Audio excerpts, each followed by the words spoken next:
after getting the Elytra in the last episode, you'd be forgiven for assuming that I'd be flying around in this episode. But I'm quite precious about the Elytra. They're very hard to come by, and also they deplete over time. And it just takes one slip into lava or something like that to to lose the Elytra for good. Which I know I'm going to do at some point. So really, I need several Elytra, and I need them to be repairable. So one small step in that process is getting a mending book from these guys over here. The thing about those guys is that they're really difficult to deal with. But they're not always as difficult to deal with.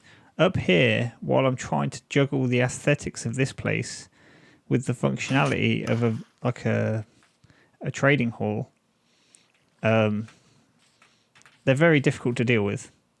So at some point in the near future, what I'm going to do is I'm going to drop these villagers down here. And there's going to be several paths towards achieving Elytra godliness. And all these require several things in their own part. But at the moment, I'm just going to focus on up here, the mending and unbreaking books and the villagers. So I'm going to have the villagers come down here, and I'm going to try to sort them. That's the first baby step in having an efficient and decent trading hall. So I just need to find the exact location that these villagers are going to drop out from. So usually they come up here, but instead they will drop at this point right here. So that's minus 43. The Y value doesn't matter. 667. So before I head down there to clear that out, I've just got myself a potion of fire resistance, because I know there's a lot of lava down there, and I should hopefully not drop into any lava, but if I do, then I'm at least somewhat prepared. So we want to head down to level 19.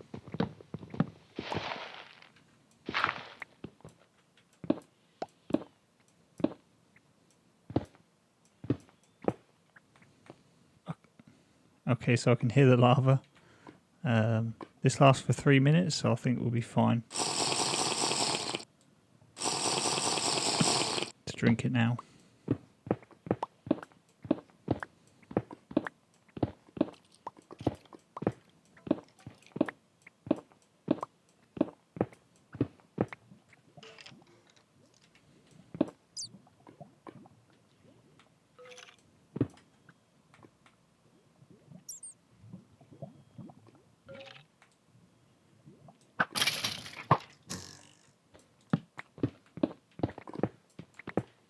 There we are. Brilliant.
Okay, hear me out, right? So I feel a little bit cruel, but there's method behind my evil, villainous madness here. So the point is that we want a constant flow of villagers coming in, but we don't want overcrowding. So I want the villagers to automatically be disposed of, but then to be able to interrupt that process whenever I need to. So how do you interrupt that process? I hear you ask. Well, I haven't actually figured that out yet. What I'm picturing is like maybe a piston comes out, or water. I'm not sure. Oh. Oh. You have arrived just in time. Okay, so this is really good to know that this is a slime chunk. I actually need that.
Okay, so that little guy over there made me realise that I'm overthinking this. If I want them alive in one state and dead in another, this is a really simple way of achieving that. No pistons, just a bucket of water and a dispenser. I've put so many hours into this, you wouldn't believe it. But this is what I'm hoping is going to happen now. Baby villager drops into here, gets carried into here, and then because they're small, they should hopefully be pushed right under here, like this. And then once they grow up, they should just float straight above this trapdoor, and then get dropped into here. Let's see what happens.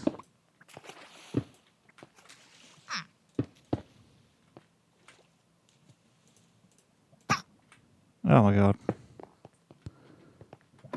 What did I do wrong?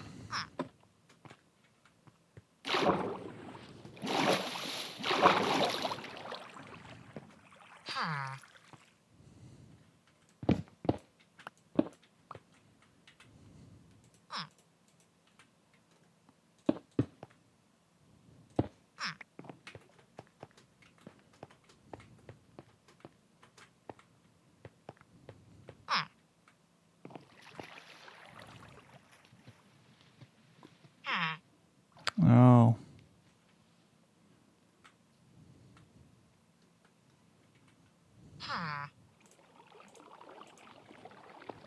Let's turn this off for a sec.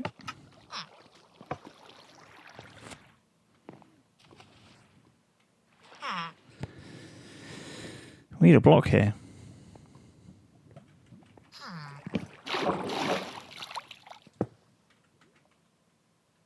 That should do it.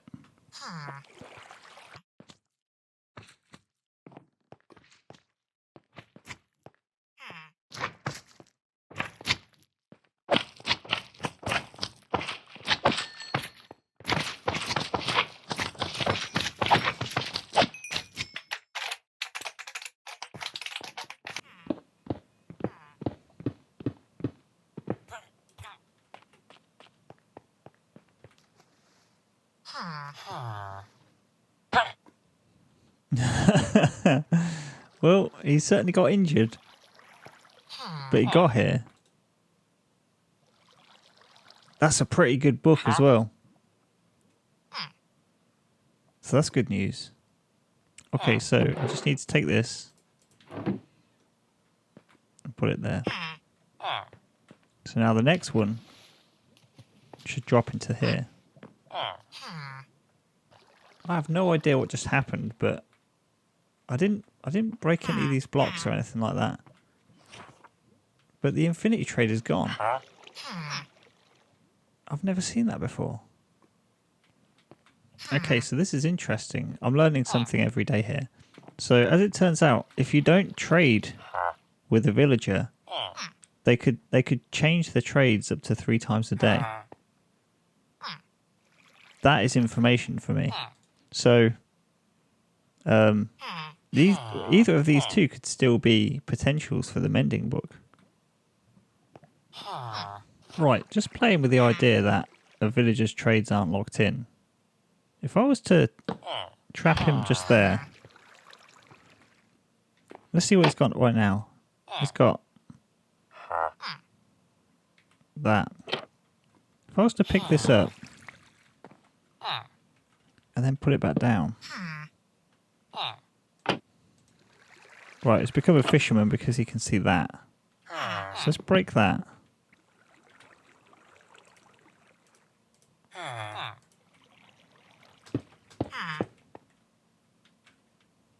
Now he's become a librarian again. And he's got the unbreaking trade. I don't know why, I've never considered before that you can just change their professions.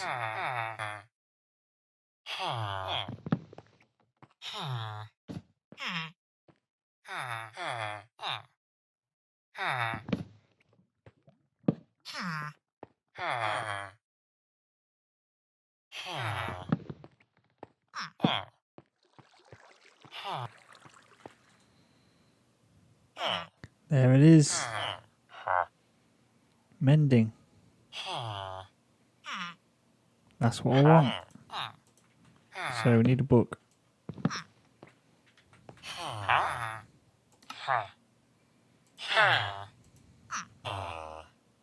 So that should be locked in now. We've also got infinity. Okay, so we've dealt with this item.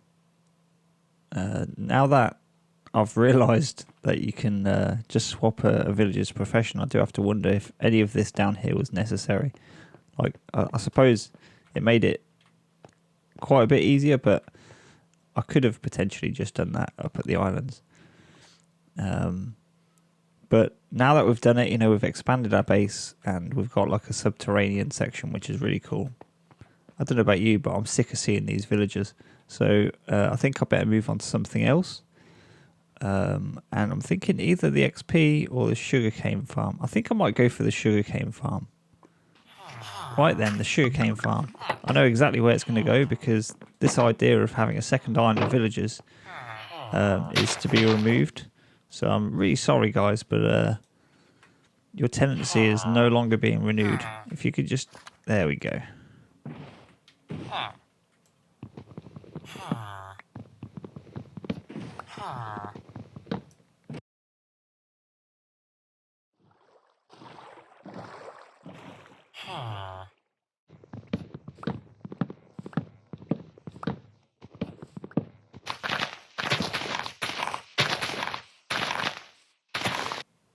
Alright, let's see how we can fit this in here. So I'm going to put the dirt down first. This will be based on Tango Tech's modular sugarcane farm, by the way. Although it won't really be utilising the modularity of it here. So if we put one here, one module that is, and then we put another here.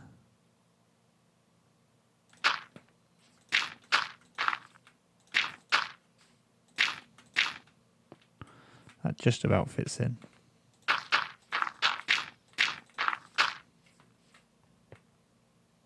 Oh, but that doesn't work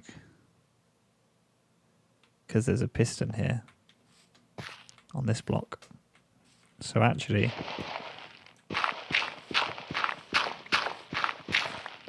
has to go further.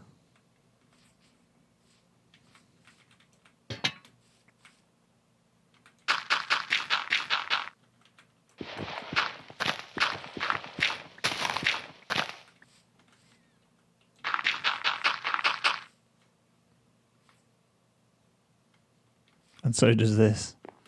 Okay.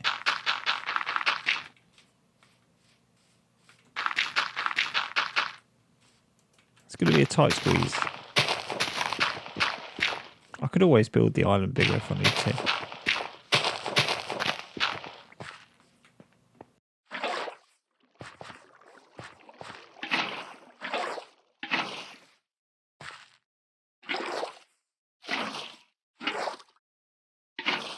Right, let's put these down. I love this design for a lot of reasons, but one of them is just how compact the water is. You've got flowing water directly over the top of still water, which I've never seen before, and it's done by water logging. So if we grab some more water here and place that there, you've got this flowing water directly sitting on top of that stationary water. That's really compact. Once again, not much use on this because, you know, we're once again juggling the functionality with something that looks a little bit interesting.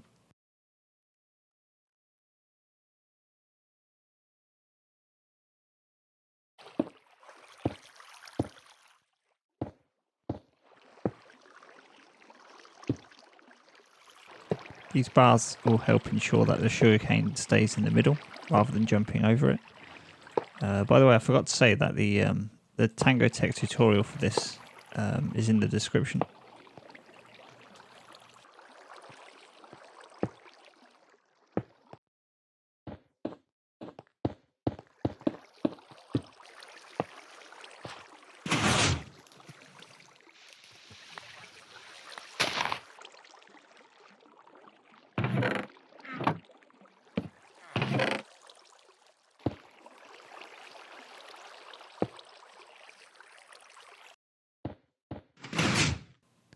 I actually got that done faster than I expected, and despite the fact that there are only 32 places for the sugarcane to grow, it yields quite a decent amount, enough to be sustainable, I think. And also, I managed to get an unbreaking book from one of the villagers down over there. So that's this problem solved, and it's this problem solved. So all we have left is the XP and unlimited gunpowder. Okay, I've just seen that one of my villagers is offering the mending book at half the price of the villager that I already have for the mending book. But I don't have any emeralds. But he is taking a paper trade. Hey, how are you doing? And I now have sugarcane, so hopefully I can grab that sugarcane soon enough for him to not switch trades. Let's see how we get on. By the way, this episode I was going to start building the XP farm or the gunpowder farm, but I don't think in the 10 minutes that I have remaining, I don't think I could do it justice, really. It deserves more time than that. Oh no, you would not believe how often that happens. That happens really often. This is the downside to this kind of build. Oh, that's a trident. He'll kill me.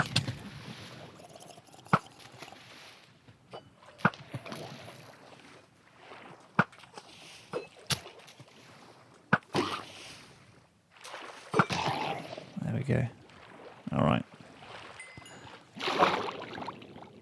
Getting this half-price mending book is looking less and less likely over time. Let's see if we can do it though.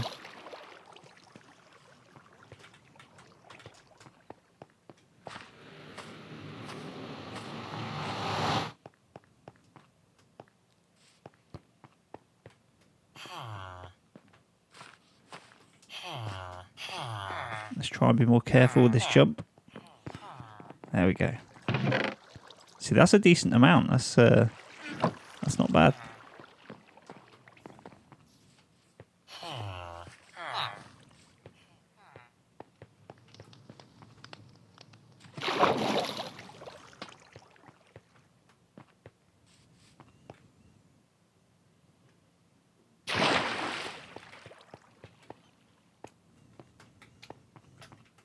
another slime there. It's all going on right now. Are you still offering? You are, okay. Let's convert some as paper. Mending. There we go. You're locked in. Sweet. So I think I might actually change this guy. Alright, I know I said that I didn't want to juggle aesthetics and functionality down here. But come on, I can't live like this. I can't help myself sometimes. And the thing is, like, you know, we got a really nicely functioning villager breeder over here. So I guess maybe the lesson I've learned is functionality first, aesthetics second.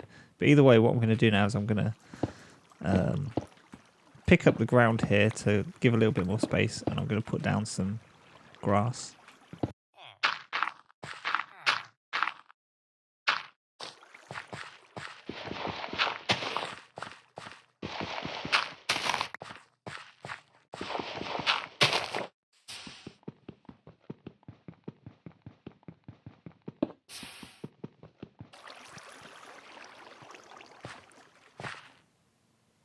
It's almost a stack of obsidian. In the amount of time that it took me to pick that up, this dirt is almost completely converted to grass.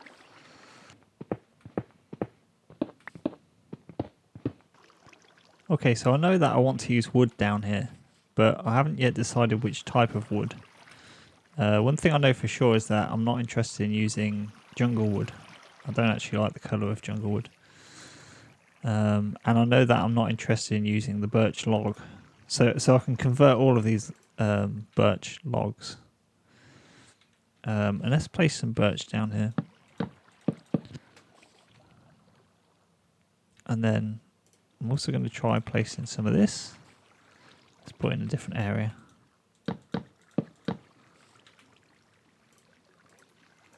Some spruce.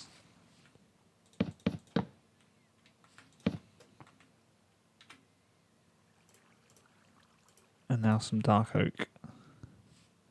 Let's put that over here.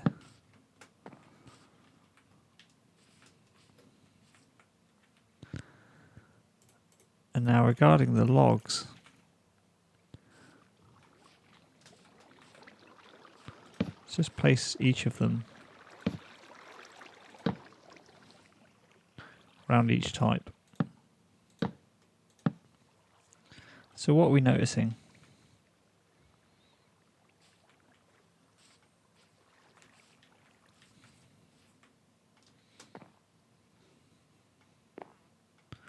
Well, what I'm noticing is that it's really hard to choose. I'm just looking at the planks for now.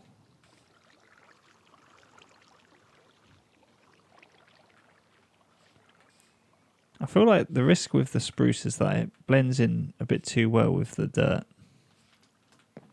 So maybe not the spruce. This might be a bit too bright for my liking. I think it is. For like a path, I think it's too bright. It might work on the ceiling. This looks very chocolatey. And I'm a big fan of chocolate. So I think it's between the oak and the dark oak.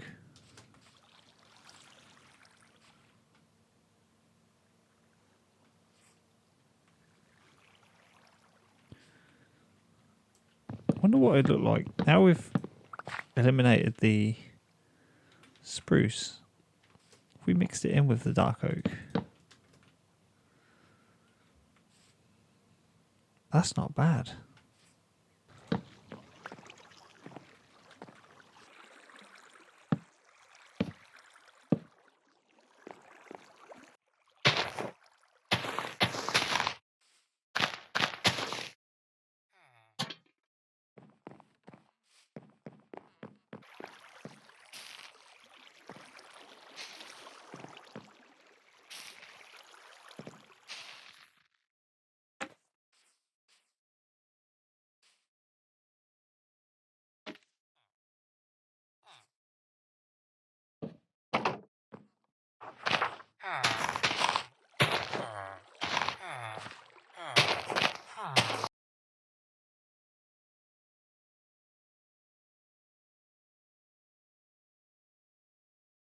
Doesn't this look so much more homely now? I couldn't live with that wall of grey. Had to let the nature in a little bit. I appreciate I got like a noisy visual style that could lend itself to being criticised as being ugly. I don't know if you feel that way, but personally I kind of love this style. It adds like interest in every direction, but I can tell that it's possible to go over the top with it. I left this area here empty because I'm getting so many slimes spawn there that I anticipate that I'll just end up building a farm there at some point. I think the only thing that I'd have preferred for this area that I don't have is the moss block and the azalea trees. That's the kind of look I want to go for, but I don't have any of that yet. I think you got to trade with a wandering trader to get any of that stuff. I didn't expect that I'd end up connecting this underground area with the floating islands above. But now that I have, I'm really, really happy with that kind of thing. Like jumping between each area. That's really cool. I really quite like that sort of thing. But now that I have, I've just tried to work hard on matching the visual style so that it looks like it's the same base rather than jumping between one base and another. Anyway, thanks for watching, and I'll see you in the next one.